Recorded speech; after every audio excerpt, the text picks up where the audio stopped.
The man, an adult man by the way, lifted his head and took off his wig, and at that moment I burst out laughing when I was reading this part.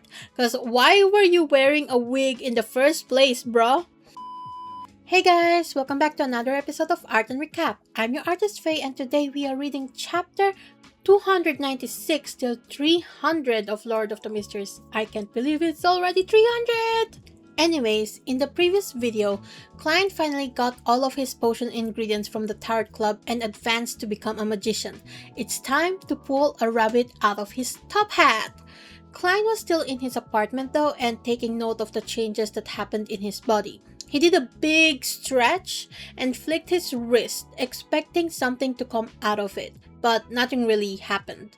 When I read that part, I really had to laugh cause I imagined him doing the Spider-Man pose where he's shooting webs, but instead of webs, Klein was expecting cards to fly out. Klein did realize that he felt more agile and nimble, so that's a plus point on his physical ability, right? He also had knowledge of how to cast certain spells that was implanted into him by the potion, and one of those spells he's most excited about was the damage transfer spell that the suited clown used. He thinks that the only problem with that spell is that wounds can only be transferred around his body and there's only one opportunity to do it. I wrote down in my notes a question if Rosago actually forgot about this ability, but then I remembered how he died by the language of foulness, so I'm like, well, Rosago didn't really stand a chance because he's kind of like going crazy at that point. He had no thoughts in his brain. Anyways, the second spell was called Flame Jumping.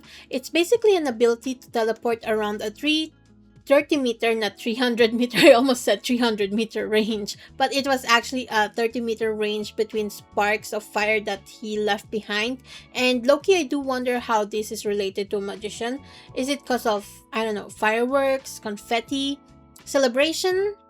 The next one is called the air bullets. It's something that the suited clown used in their fight.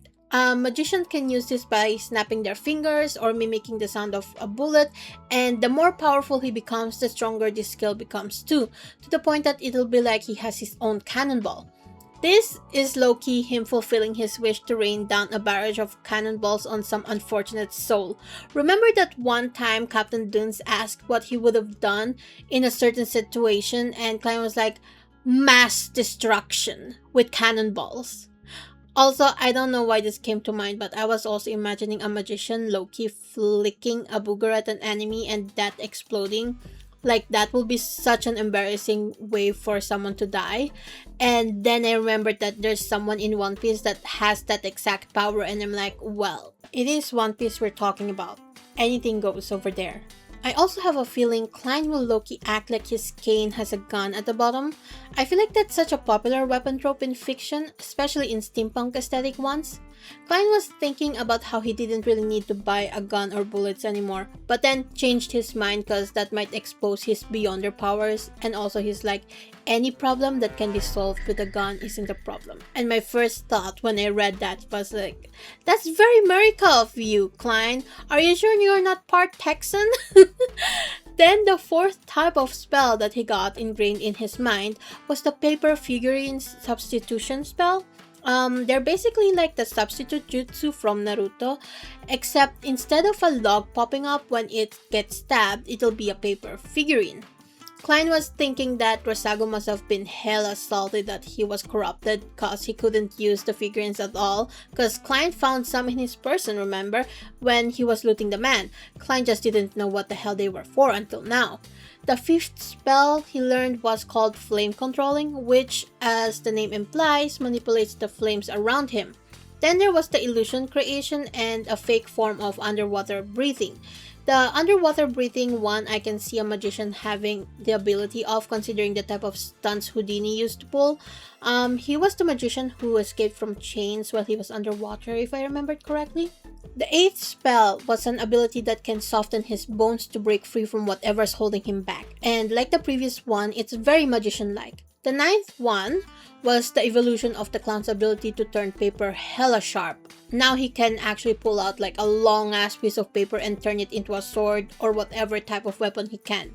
Those were the 9 abilities of a magician, and a majority of them seems to be related to escaping danger to avoid getting trapped.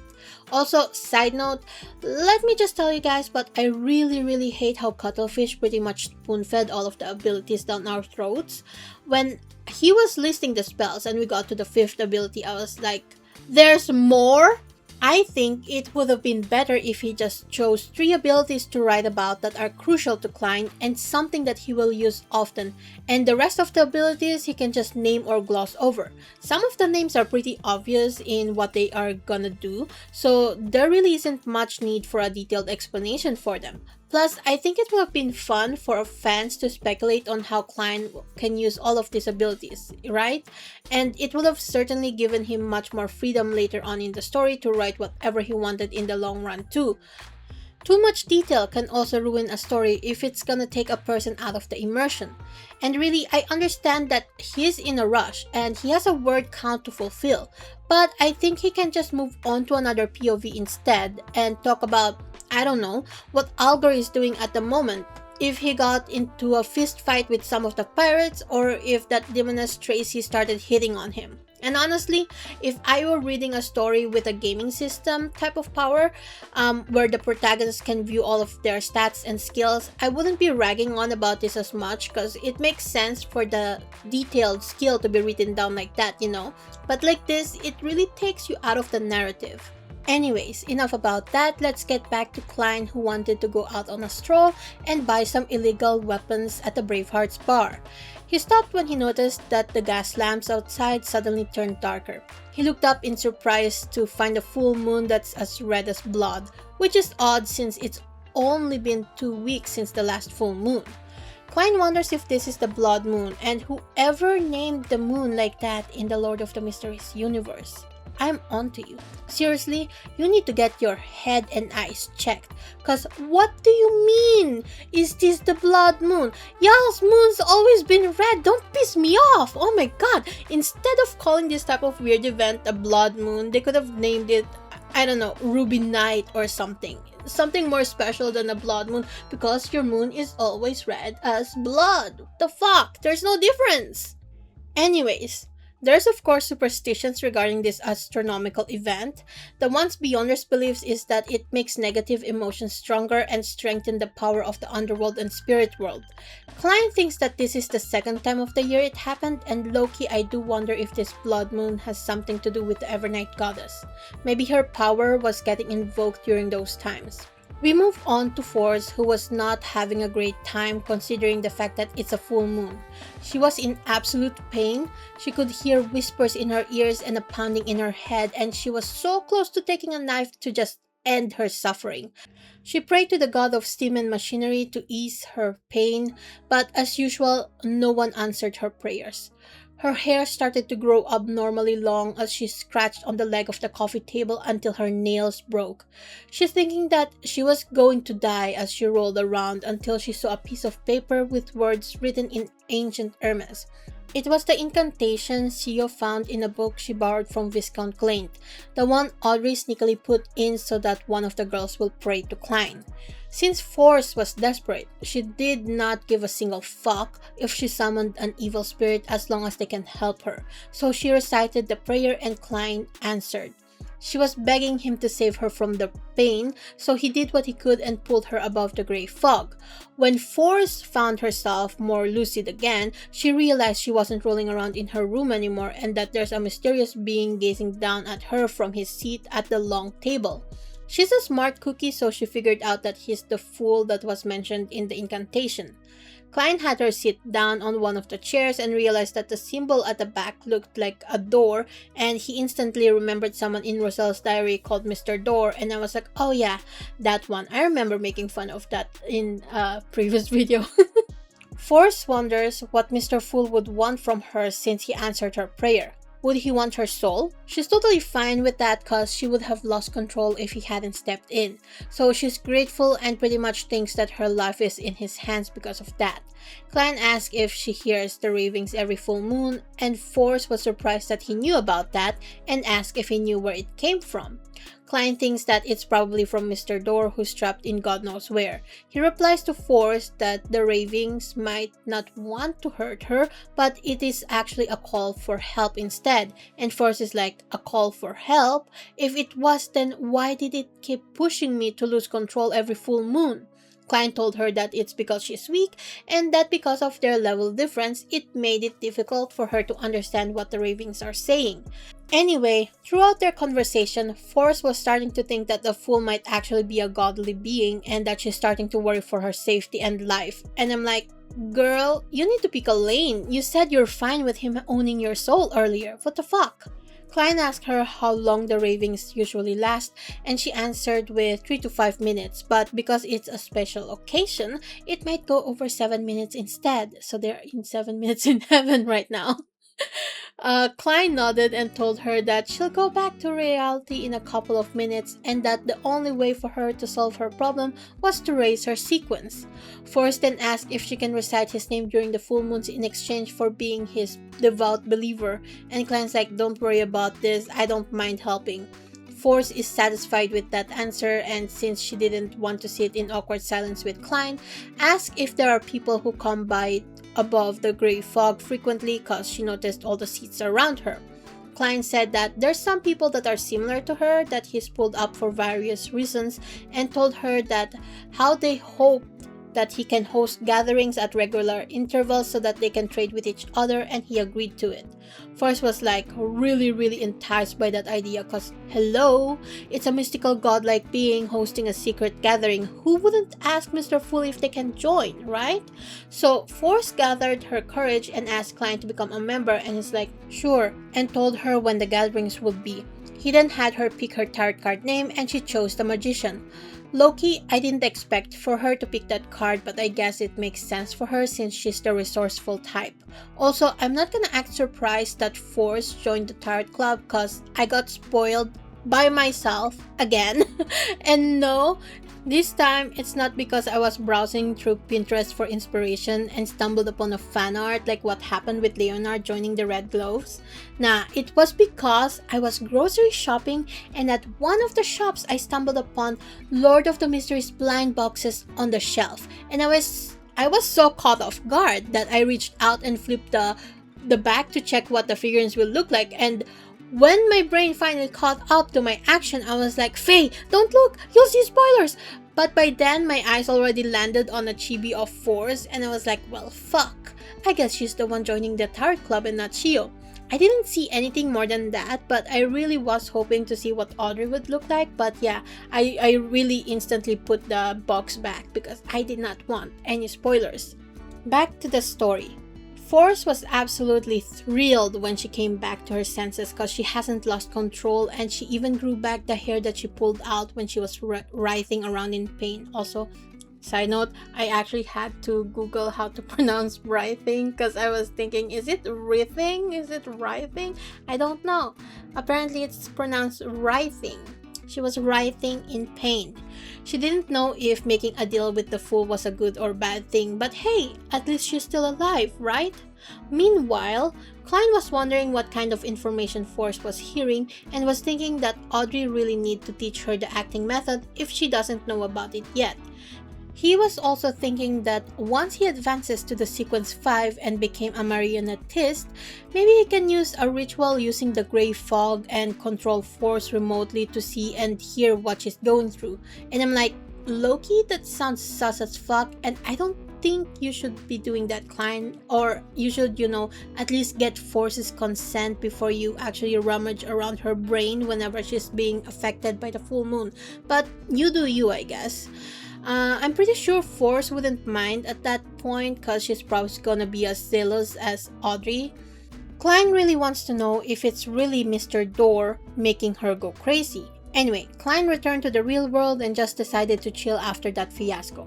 Meanwhile, at the ass crack of dawn, Force came back to the 2-bedroom apartment she shared with Sio to find her GF making breakfast, which surprised Force because Sio usually slept in late. Turns out, Sio couldn't sleep because of the full moon last night and was really worried for Force. And you know what? This whole scene is domestic as fuck. They are so dating. I don't care if Cuttlefish says otherwise, even if he is the author. I am a delusional fangirl, and it is within my rights to have my delusional headcanons, guys. Klein, on the other hand, slept through the night and only woke up to get himself some breakfast. He picked up the newspaper while he enjoyed his meal and read that the serial killer struck again. Now there's a real 11 case on the police's hands. Klein really pities the Nighthawks and the mandated Punishers working on this case, and he's low-key having the urge to catch the killer himself and be like the friendly neighborhood Spider-Man. But he refrained himself because the case already got so much attention from the public and he didn't want to risk exposing his identity. Not to mention, the culprit probably is trying to advance to sequence 5. As he flipped through the newspaper, he saw that there was going to be another gathering where he can finally sell the Spring of Elf's marrow to the apothecary guy who kept asking for them. He thinks of his plan of action now. Aside from being powerful enough to kill Incit Zangwill, he needs to learn how to act as a magician and also figure out a way to remove an evil god's corruption from an object since he wants to use Rosago's eye as an ingredient once he advances. He also needs to start preparing his gear, so that means cutting some paper figurines and going to the circus to find inspiration amongst the magicians there. So he started cutting his paper figurines and they ended up looking a bit odd, but hey, if they work, right? So he stuffs them in his pocket and was about to go to the nearest circus when the doorbell suddenly rang and he's like, oh, a new job? The person who stood in front of his door was a man in his 40s, flanked by 2 attendants in bright red coats. He doesn't know who the hell any of these people were, so he politely invited them inside and asked if he can help them with anything. Turns out the man is a jewelry businessman and needs help protecting his son until tomorrow afternoon because the brat offended some crazies. Klein asks why he doesn't call the police instead, but the man doesn't want to involve the popo unless it's necessary.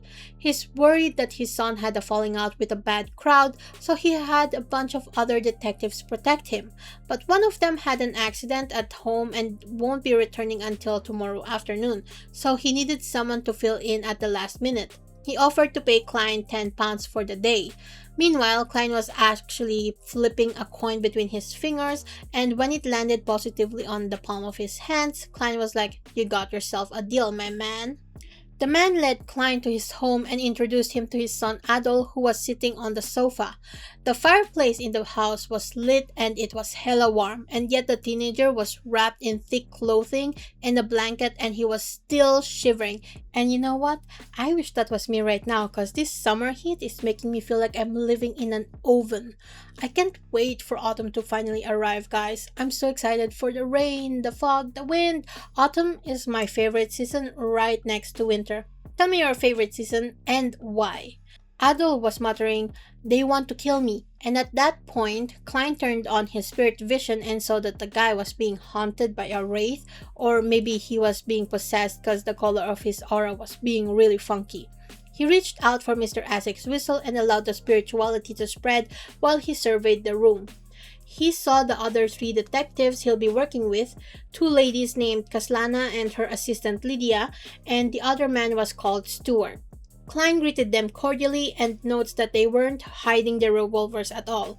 A maidservant took Klein's coat and hat, and Klein told her to put it somewhere he can retrieve quickly since there are important items inside, like, his herbal powders, his keys, essence, and of course his wallet that had his life savings. Stuart was surprised that Klein didn't bring a gun with him and pointed it out, but Klein said, "Nah bro, don't worry, I got my gun right here," and then he pointed his cane and made a bang sound. And you know what?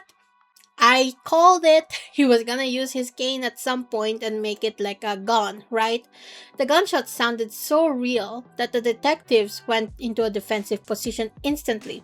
Kaslana asked what the fuck just happened after everyone calmed down, and Klein said that ever since the police confiscated his revolver, he learned how to imitate the sound of a gun, and it seems really effective judging by how they all reacted. Kaslana did not find that funny at all, and I'm wondering if it's even humanly possible to make that sound of a gun from your mouth.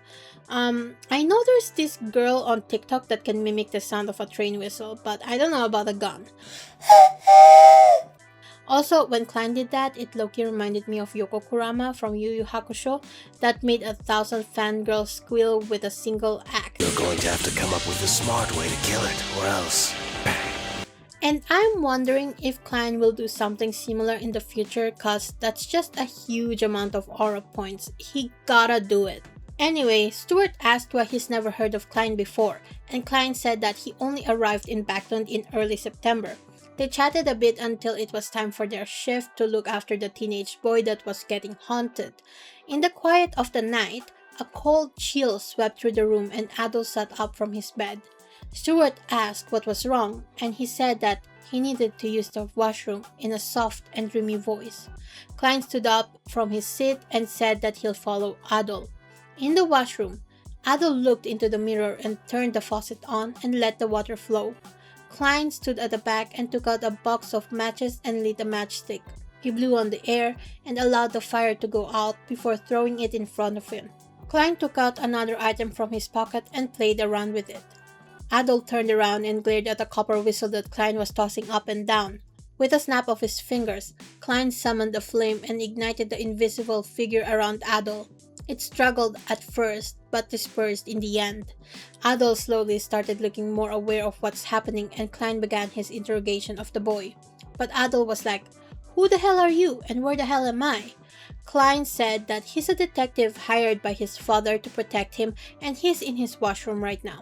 Once Adol realized that he's in a safe space, he turned to Klein and fearfully and excitedly exclaimed that ghosts are real.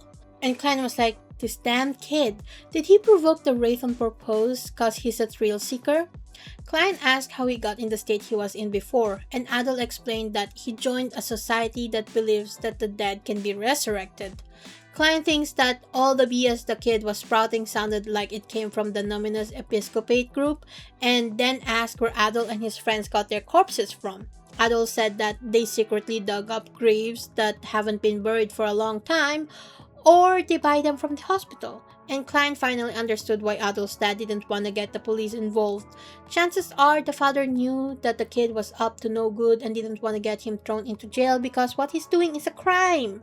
Klein asked him if he succeeded in resurrecting someone, and the kid reluctantly said that they haven't yet, but that at the last gathering they were attempting a spirit dance to communicate with spirits, and that was when he lost consciousness. Klein guesses that the kid became a sacrificial offering during the spirit dance since that's what's needed for the ritual. Adol asked what day it was and realized that he missed the newest gathering when Klein answered that it was a Friday. And Klein was like, "You still wanna go? I think you should ask your parents and servants what happened." And Adol, who finally regained all of his lost memories, was like, "Holy shit, no, I'm pretty sure they tried to kill me." And Klein's like, "Good, cause he can't protect the kid since the magician isn't equipped with skills that can deal with wraiths and spirits."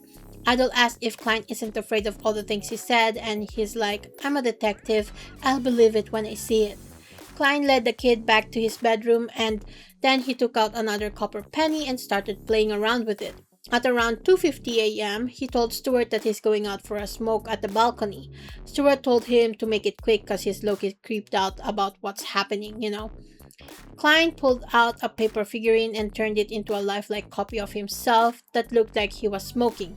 The illusion should last about half an hour, so Klein's got a rush as he slid down the balcony and headed for the Grim Cemetery where the next gathering from the kids group was taking place. There he found 8 people moving around a corpse. As Klein continued to observe, he felt a shift in the atmosphere and realized that they were doing the real deal. A man in a black robe was chanting an incantation besides the corpse. The man, an adult man by the way, lifted his head and took off his wig, and at that moment I burst out laughing when I was reading this part. Cause why were you wearing a wig in the first place, bro? I know that he probably wanted to hide the tattoos engraved on his bald head, but that's what hoods and hats are for. You can't be doing creepy ass rituals to resurrect the dead and then take off a wig right after. Klein is absolutely better than me. If I was him, if I was in his spot, I would have busted out along in laughter at the scene and then get my ass killed because I blew my cover. Anyway, the man bent down and opened an iron cage at his feet and he took out a green-eyed black cat and I was like, no, they're not gonna kill the cat, right?